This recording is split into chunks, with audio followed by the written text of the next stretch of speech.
comme ça. Je tiens à la vie, il est facile net. Il est facile net. Malgré ça, il y a longtemps la fighté, bon. Les jeunes garçons, tous les longtemps la fighté, ils défendent plus les champs. Et il faut que vous respectez plus les champs. Parce que vous ne pouvez pas être soigné et vous décidez. Pourquoi ça, j'ai des amis? Non, il ne va pas comme ça. Il va comme ça. Il faut remettre, oui, j'insiste, je le dis, il faut remettre de la hiérarchie des affaires littéraires de ce pays. Autrement, on va aller à la catastrophe totale. Ce qui est arrivé aux journalistes va finir par arriver à la littérature. Sans vouloir dire du mal, les pauvres journalistes haïtiens, il y en a. Mais regardez ce qui se passe à la télévision. Regardez ce qui se passe sur les réseaux sociaux. Les hommes qui gagnent des mots. Si c'est ça que représente le journalisme haïtien, eh bien, nous avons une catastrophe totale.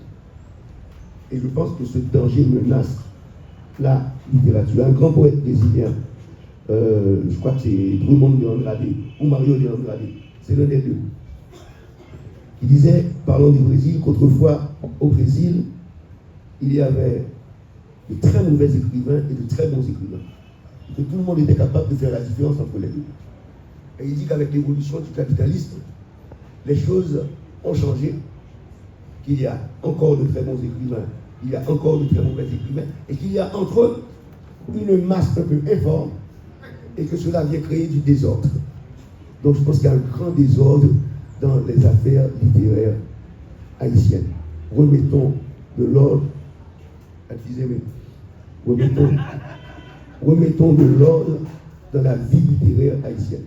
Parce qu'il nous faut cet ordre pour produire le beau désordre que nous a donné Haïti littéraire. Je ne suis pas en train de tenir un discours conservateur. Hein.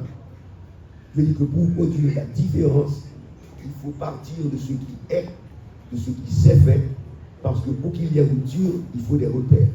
Il n'y a pas de rupture sans repères. Aujourd'hui, en Haïti, en littérature, hélas, nous vivons de fausses ruptures parce qu'il n'y a pas de repères.